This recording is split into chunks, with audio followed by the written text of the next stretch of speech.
എന്തൊരു ഞാൻ ഇവളോട് പറഞ്ഞതാണ് ആ മോതിരം കഴിച്ചു വെക്കുമ്പോ ചെയിന് കഴിച്ചു വെക്കാൻ. അപ്പൊ അത് കഴിച്ചു കിടന്നോട്ടെ. ചേച്ചി ചേച്ചി അമ്മാവന്റെ മാല പോയി ചേച്ചി. ഇന്നലെ ഇട്ടോണ്ട് വന്നില്ലേ 10 പവന്റെ? കാണണല്ലോ. എന്റെ ദൈവം, 10 പവന്റെ മാല കാണാനില്ല എന്നത്. ഞാൻ ഇന്നലെ രാത്രി അങ്ങോട്ട് വന്നോ? എവിടുന്ന്? ആ ചിക്കനൊക്കെ മേടിച്ചിട്ട് നേരെ ഹോളില് വന്നിരുന്ന് അന്നേരം മാല ഉണ്ടായിരുന്നു. ഞാൻ പിന്നെ അവിടുന്ന് ഒന്ന് മൂത്രമൊഴിക്കാൻ അങ്ങോട്ട് വന്ന് പിന്നെ പോയി വേറെ മൂത്രമൊഴിക്കാൻ പറമ്പേ കണ്ടുള്ളൂ. പെരക്കകത്ത് ബാത്റൂമിലൊന്നും ഒഴിച്ചൂടെ?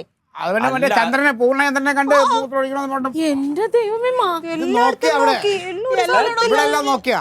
ഞാൻ ഇങ്ങോട്ട് മാത്രമേ വന്നുള്ളൂ.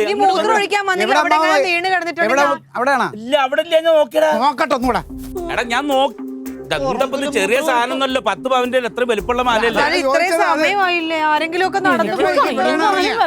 ആരെങ്കിലും കിട്ടിയാ തരൂ അമ്മാവ. പോയിട്ടില്ലടാ. ഞാൻ ഇവിടെ ഇന്നലെ നല്ല പിടുത്തമായിരുന്നു. അപ്പൊ പറഞ്ഞു എനിക്ക് ചന്ദ്രനാണ് ഇവിടെ ഓടി നടന്നിട്ടുണ്ടാവും ചിലപ്പോ. ഇവിടെ നിന്നെന്ന്. എവിടെ? അത് അമ്മാവൻ പറഞ്ഞല്ലേ. അതിന് വരുന്നുണ്ടോ നോക്കട്ടെ ഒന്ന്.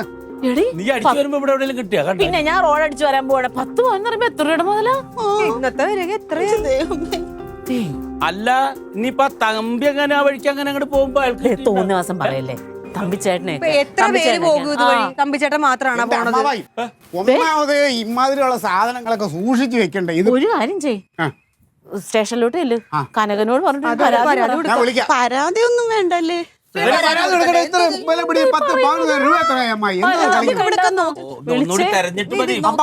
പവന് രൂപ 6 ലക്ഷം രൂപയായി. നിസാര കളിയാ. ഞാൻ വരുമ്പോ എന്റെ കഴുത്തിലുണ്ടായിരുന്നല്ലോ. അപ്പൊ ഇവിടെ തന്നെ ഉണ്ടാവതേ. നോക്കാളെല്ലാം നോക്കിയില്ലേ?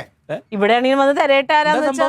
എടാ പോലീസ് സ്റ്റേഷനിലെ ഒരു കംപ്ലൈന്റ് കൊടുക്കണം. അമ്മാവന്റെ മാല പോയി. കഴുത്ത് കിടന്ന മാല. അയ്യോ എന്റെ പച്ചപ്പി, അതുകൊണ്ട് സ്റ്റേഷനിൽ പരാതി പറയാൻ പോലെ പരാതിക്കാരെ പ്രതിയാവും. എന്താ ആ മാല മുക്കുവണ്ടോ? ഞാൻ രാവിലെ വർക്ക്ഷോപ്പിലോട്ട് പോരാണ്ടിരിക്കുമ്പോ ഇവിടെ കിടന്നതാ. നോക്കിയപ്പോ പൊട്ടി കിടക്കുന്നു. അപ്പൊ വിചാരിച്ചത് സ്വർണ്ണമല്ലേ, പോയിട്ട് കിട്ടുമ്പോ അതിനൊരു മധുരം കൂടുമല്ലോ എന്ന് കരുതി വിളക്കി കൊണ്ട് കൊടുത്തിട്ട് അതിന്റെ ഒരു പൈൻ്റ് അടിക്കാന്ന് വിചാരിച്ച് കൊണ്ട് കൊടുത്തതാ. സ്വർണ്ണക്കടക്കാരെ കയ്യിലെടുത്തപ്പോഴാ പറഞ്ഞത് മുക്കുവണ്ടോ. കുടുംബക്കാര്, തറവാടികള്. ഇങ്ങോട്ട് നോക്കിയ രണ്ടുപേരും.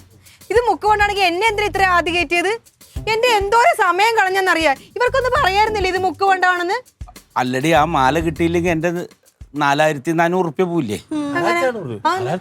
ഇത് വാടകയ്ക്ക് കൊടുക്കണ ഫാൻസി കടയിൽ 5000 റുപ്യ കെട്ടിയിട്ടാണ് ഞങ്ങൾ ഇവളുടെ എൻ്റെ ഈ മാലയും മോതിരൊക്കെ എടുത്തത്.